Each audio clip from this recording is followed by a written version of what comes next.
I got home at 3 a.m. after a long drive. The house was empty.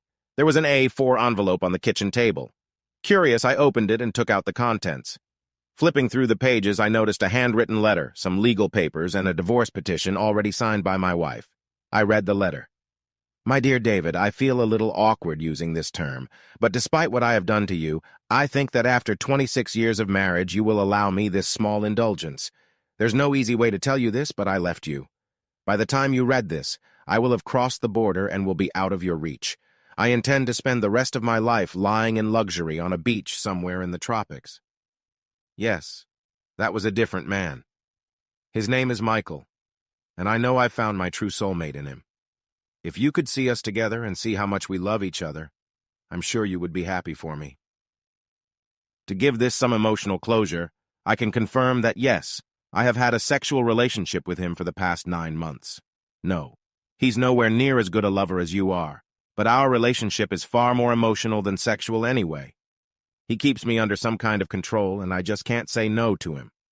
He was the one who talked me into taking the financial steps, which I did. Since I still love you and you don't deserve what I did, I thought it was the least I could do to give you all the details. First of all, I mortgaged the house and took the $453,000 in taxes that we had. After years of practice, the bank accepted my copy of your signature. To be fair, I left you a signed power of attorney so you could transfer the title from our joint names solely to yourself. Second, I withdrew $790,000 from all of our bank accounts and took it with me. I fought hard with Michael to let you keep some of the money, but he said no. Sorry, Dave, I just can't resist him. I also sold my Lexus and got $45,000 from it. Of course, I'm taking all my jewelry with me. Third, and most painful, I sold 75% of the stock in our company that my dad left me in his will. You'll still have your 25%, but on Monday, the new owners will no doubt tell you what the future holds, no doubt. I don't feel too bad about this, as I felt it was mine to sell. I know you wanted to keep it as a foundation for Jody, Ryan, and Pat, but Michael and I need the money. We had to sell the stock cheap since it was a cash deal and a little iffy. I've never met the people who bought it as I worked through a middleman, so I don't know what they are like. Trust me, I sincerely hope they keep you as manager and Ryan stays there. The $5.8 million that this deal brought me, we're taking that with us, too. Don't think it's all one-sided. Michael also mortgaged his house, using the same trick I did, and cleared out his bank accounts. He also took all of his wife's jewelry, which I thought was a bit sneaky. His share is much smaller than mine, but still amounts to over $1.2 million. The only concession to decency he made to her was leaving his wife with power of attorney and clean-signed divorce papers. I feel a little sorry for her, but since I've never met her, I'll live. I'll continue. Please find the attached blank divorce petition. It already has my witness signature on it. I don't want you to get your hopes up that I'll come back. I'll live happily ever after without you. It seems unfair to me that you have to wait 12 months to divorce me because I left you. I expect you to file immediately and keep all our assets for yourself. Hopefully, 25% of the company will provide you with a decent retirement. Please give my best wishes to the children, and if you can, protect what I have done. I know they never forgave me for that affair 5 years ago, but it will still hurt me to never see them again.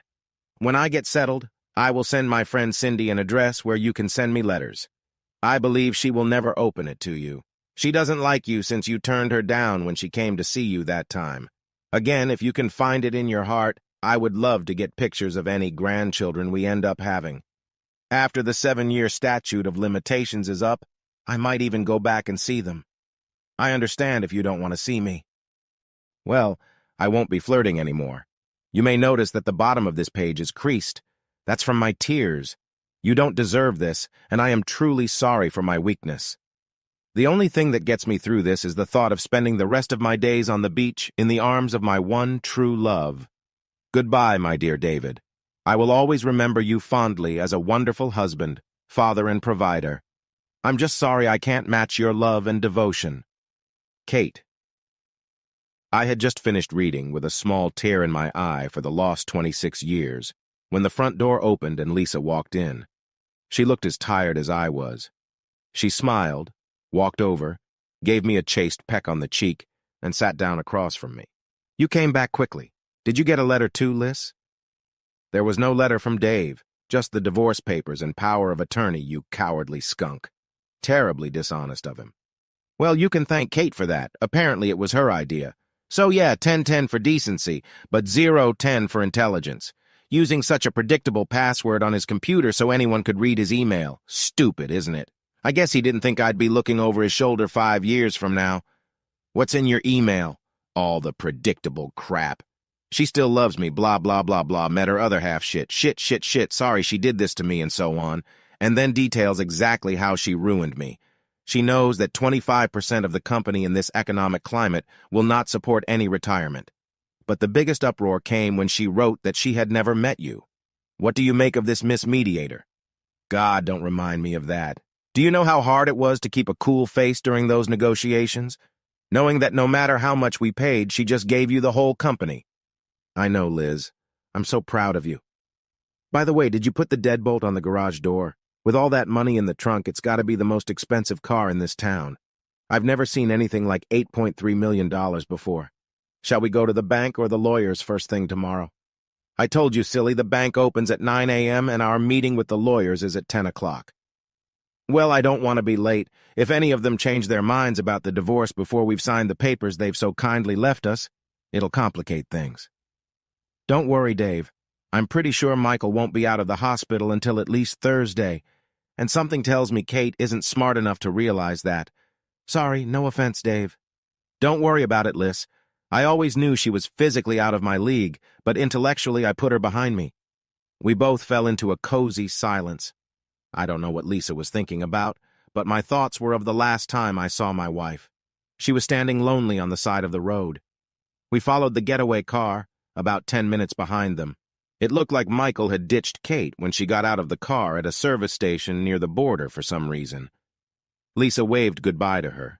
As if reading my mind, Lisa spoke up. I wonder where she is now. I hope she's safe, in a cell somewhere. Honestly, calling the police to have her arrested for forging signatures was just my way of protecting her from predators on the highway. I believe you, Dave. Being a considerate gentleman is just one of the things I like about you. By the way, do you think I could sue the bank for letting her do this?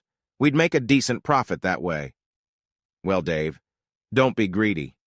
We already got rid of 2 crooks for free, got 100% of your company, and got all the money and jewelry back. What more do we need? After another cozy silence, my concern for my friend prompted me to ask the next question. How are you doing, Fox? Well, a little sad, but I'll get over it. Thanks for asking. Whenever I feel bad about this, I just have to remember the look on Michael's face when you ran his car off the road. He was an arm's length away from me at the time. It was priceless. You don't think you're going to get in trouble for beating him up. I know it's a man thing, but you gave him a good beating. Why do you think I waited for him to cross the border? Anyway, what do you mean I'm in trouble? You mean us? I saw you kick him in the balls at least 8 times. It's already done. A few days in the hospital will give them time to deal with the extradition warrant. He's not going anywhere. There was another silence. Are you still excited to come with me tomorrow when I explain all this to my kids, Dave? Of course, Lisa. It wouldn't occur to me to let you do it on your own. What are friends for? For a few more minutes, we both pondered our own thoughts. Lisa's cell phone rang. She answered C. I'm sorry, I don't speak English very well. And she hung up. It seemed they had found my dear husband. That was his only phone call. After another minute of cozy silence. Isn't it ironic, Dave? They thought they could get our share of our marriages and be free, with having to live in luxurious exile for a few years. Instead, we get their share and our freedom by staying here. Yes, ironic. I'm sure they thought it was a solid plan at the time. Speaking of marriage, I penciled in that my 3 monsters were coming tomorrow to help with the wedding invitations, but thought about the fact that it could wait. Are you still excited about Ryan being best man? Of course, it's your choice. It's weird as hell that your son is your best man. You know it's tradition for the bride to marry the best man if the groom doesn't show up, right? No, I didn't hear that. But don't worry. The wild horses couldn't keep me away from you that day. We finally had a real kiss, but only for about 5 minutes. We parted, and I looked into the eyes I fell in love with 8 months ago. So, honey, now that we have 2 signatures on our divorce petition, can we retire upstairs and finally begin our love affair? You know I'm really tempted, Dave, but why don't we wait? I'm a little tired. That way we can make it really special, but I'll settle for one of your famous all-night cuddles. Which means all night we have to be at the bank in 5 hours. All the more reason to get some sleep. Damn you, horny old goat. As I followed Lisa up the stairs, not for the first time wondering what that gorgeous body looked like naked, I remembered the question I was about to ask. Have you decided where you want to go on our honeymoon, Liz? How about lounging on some tropical beach for a while? It's funny you should say that, Lisa.